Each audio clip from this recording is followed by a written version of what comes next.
One of the great things about the all-in-one SEO pack plugin is that it works out of the box with no configuration on your part. That means you can jump right in and start adding SEO meta information to your posts and pages without doing any kind of setup. Before we get into actually adding the information, let me just show you what I'm talking about. Here you can see a post I wrote in my WordPress site. It's called Who Owns WordPress or How to Make Money in a GPL Universe. And here you can see the entire post. If I take my mouse and I hover over the tab for this post, you'll see that the title of the tab is also Who Owns WordPress or How to Make Money in a GPL Universe. And if I hit Control U and scroll down, you'll see that here we have the title tag. This is the title tag that will display up here. And when I scroll down, you'll also see we have a description tag down here. The description tag is the content that will show up when people search for this content on search engines or when people share it on social media sites like Facebook, Google+, and LinkedIn. And here you can see that all-in-one SEO pack is already kicking in. And what it's done is it's grabbed the first sentence of my article. So down here, the first sentence, and displays that as the description of the article. If you didn't have all-in-one SEO pack installed, Google and other search engines would do the same. They would scrub down into your article and find the first sentence and then display it.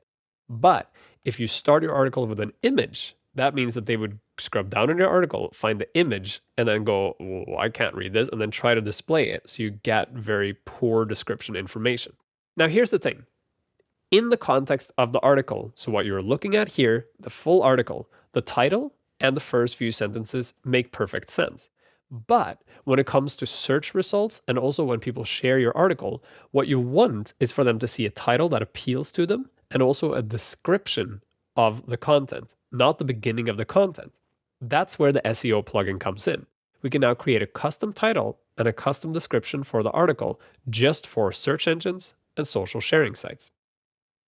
When I go in to edit my article, you'll see here, this is just a regular WordPress editor. And all that's changed is we now have a new panel. It's called All-in-One SEO Pack. From here, you can either upgrade to the All-in-One SEO Pack Pro version by clicking the link and reading what the differences is. And you can also see a guess at what this article will look like if it's found on a search engine. As you can see, we currently have the title, and then we have the first few sentences of the article. And like I said, this is not a very good representation of the article. What we want to do here is create a title that's appealing to people and maybe also fits different search results than the main title. And then we want to put in a description that's a short description of the actual article so that people can see what the article is about. So what I'm going to do here is put in a title that's a little contentious and also matches what I think people might be searching for. So I'll say WordPress versus GPL. Who calls the shots? Then I'm going to add a custom description. So I'll say, is it possible to earn money while sticking to the WordPress GPL license? Morton thinks so, and here's why. Now, when I update my post, so I'll scroll up, click update, and then scroll down again, you'll see my preview now says WordPress versus GPL, who calls the shots? And then the description says, is it possible to earn money while sticking to the WordPress GPL license, etc. So now we've created a custom title and a custom description. And this is what will display in search engines and will also display when people share this content on social media. And as you can see, there's far more likelihood of people clicking on this than the previous description that just was the first few sentences of my article. There's also one other thing that happens, so let me show you. I'm going to open this post in a new window here. And notice how in the old post, the title of the tab says, Who owns WordPress or How to Make Money in a GPL Universe? In the new tab, the title of the tab is WordPress versus GPL, who calls the shots? But when you look down here, you see the title is still the same because all we did here was change the meta title and the meta description. This is the information that comes in addition to what you see in the browser. You can see it if you hit Control U again in your browser. You'll see here I have the title and it now says WordPress versus GPL. And when I scroll down, You'll see my description has now changed to "Is it possible to earn money while sticking with WordPress GPL license?" Now there are a few more fields in this panel. In addition to title and description, you see I also have a keywords field where I can put in keywords. Now I'm just going to tell you this up front.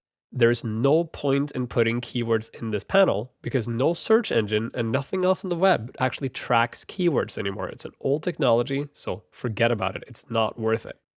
Below that, you have 3 checkboxes: robot meta no index, robot meta no follow, and disable this page or post. These are custom features that allow you to do one of 3 things.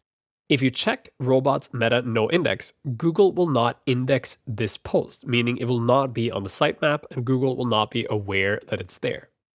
Robots meta no follow will make it so that Google will not follow the links within the post to anywhere else. So that's something you may want to do if you link to something you don't necessarily want to give credit to. Disable on this page or post simply means you disable this function on this page or post. And when you check that, you can also click disable Google Analytics so you don't get analytics for this post. Now, seeing this, you probably want to know, why would you want to unindex this post? Or why would you want to block the links from being followed or even disable SEO for a post? Well, in some cases, you may have certain regions of your site that are only for members, or you may have secret regions of your site, or there may be other reasons why you don't want Google to index it. And this is the way to simply turn it off so that Google will not be aware that this site is there. It is not 100% secure, but it's good enough that you won't have a situation where a secret page or a hidden page on your site all of a sudden shows up at the top of a Google search. Now you see what I meant when I said you can add customized information just for search engines and social networks, and you see that it's easy to do so. I recommend placing the all-in-one SEO pack panel directly under your post editor and making filling it out a standard part of your publishing routine. A membership to lynda.com unlocks this entire course and hundreds of others. Visit lynda.com to learn more.